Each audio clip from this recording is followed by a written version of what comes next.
What's up, guys? Let's kick off 2019 with my top smartphones of 2018. I'm gonna do 3 different lists. I'm gonna do my honorable mentions, my international kind of what I think people around the world are, more inclined to getting, as opposed to people here, or why I feel like it's not so big here domestically in the U.S. Okay, and then a U.S. list. Okay, so and then I'll talk a little bit about why I chose it in that certain um, in that certain bracket. Okay, so my honorable mentions are the Mi Mix 3, the Find X, the Nexus, and the Poco phone. And the reason why I said these are my honorable mentions is because I feel like the Poco F1 has a better camera than all the other ones, and not so much the front facing camera, but the rear camera takes better pictures than the other ones, in my opinion. Okay, and it comes at a $300 price point, but the UI isn't that great. There's no NFC, and I know you can do third-party launchers, but at the same time, sometimes these third-party launchers are just, they kind of don't flow with the phone like you would want them to. Like, I've had the Mi Mix, the original Mi Mix, and I downloaded the Nova launcher, and it wouldn't let me. And then it's so many things that you would have to. You can't just jump on the Play Store and download it. You know what I mean? Like things like that. Like with some of these phones, you need a Chinese number, or it'll be hard to kind of import. And then at the same time, if you import it, I feel like the cameras aren't that great. Like on the Find X, or the Nexus or the Mi Mix or whatever. I don't feel like the cameras aren't that great. The UIs aren't not that great at all. And that's why they're my honorable mentions, because I want to be able to just pick up the phone and use it. You know what I mean? Feel comfortable. And pretty much all these other ones, except for one or two, on the other list, I kind of feel the same way about them. Okay, so kicking off like my international list, on why, like for example, my number 6 is the Mate RS. Coming right behind that is the Mate P20 Pro, the HTC U12 Plus, and the Pixel 3. And then my number 1 and 2 are the same on both lists, so I'm gonna name those at the end. Okay. So the Mate RS is hella expensive. It's over 2,000. You know what I mean? To get like the top model and everything like that. And then on top of it, the UI is just not that great. I just don't like Huawei's UI. Okay, not a big fan of it. Like I said, you can do a third party launcher, and I've had the Mate 9, the Mate 10, and even putting a third party launcher, some of the menus I just didn't like how they kind of flowed together.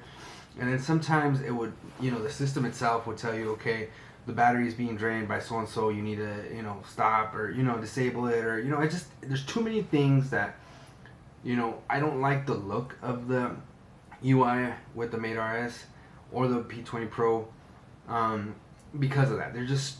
It's what kind of like Samsung used to be before. There's too many things involved with it in order for you to use it comfortably. Okay, and then coming right behind that, I said the Pixel 3 because I feel like internationally, I feel like a lot of people want it because of the camera, fast updates, and the software's pretty smooth and stuff like that. But for the price point that you're getting it at, I just feel like they could have done a little more. You know what I mean? That's why I chose the HTC U12 Plus on top of that one, because I feel like it is what it should be, but it has HTC Sense on it. And I'm not saying HTC Sense isn't great. I love HTC Sense. I love HTC Sense over a lot of these other UIs, but at the same time, I feel like HTC lost a lot of market here in the US, and that's why I think it's more appreciated somewhere else. And if I could buy it, if it was a little bit cheaper, this is another one that I don't think it's worth what it's worth, what it's priced at. But me personally, I mean, if I can get my hands on it for cheaper, I would, because the cameras are great, the speakers are great, the battery's great. So there's just too many great overall things with all these phones that are great, that they do either a 4 out of 5, you know what I mean, or great everything, and then the UI kind of sucks. You know what I mean? Just like the HTC U12 Plus, everything's great about it, but the price sucks. I don't feel like you shouldn't pay that much for that phone.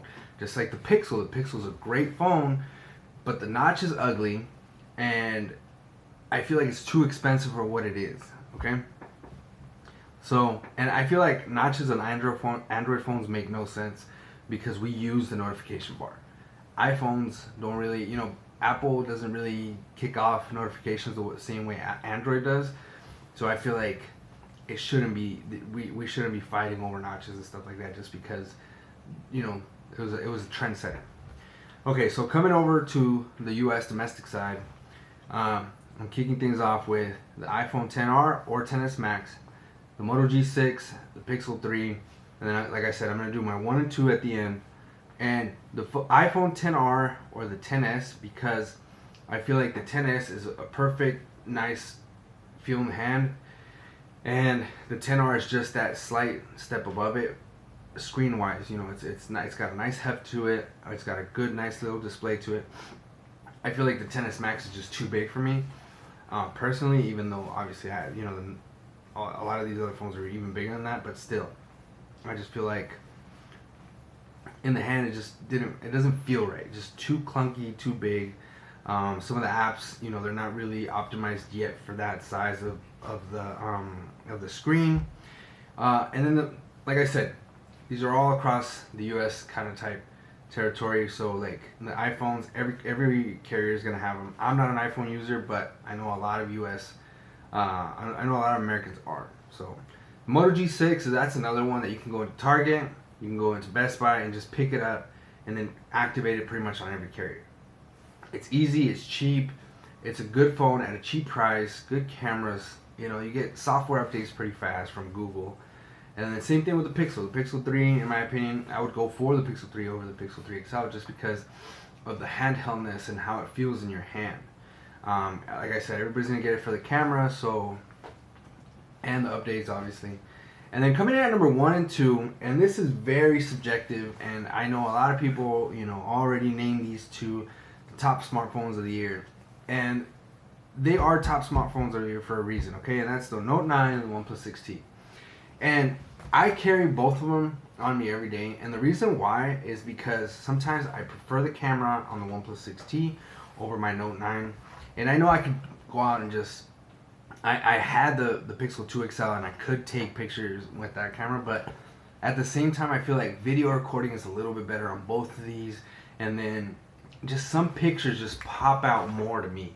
And I do a lot of mobile photography, so I just love the way these two phones actually take pictures, and these are two of the most well-rounded phones. Okay, I get it. You don't get a headphone jack on this, but a lot of other companies have already ditched it. Okay, there's no wireless charging, but the wire charging on here is stupid fast. If you plug it into the wall, it charges like that. If you get the car charger that you can get from OnePlus, it charges it like that.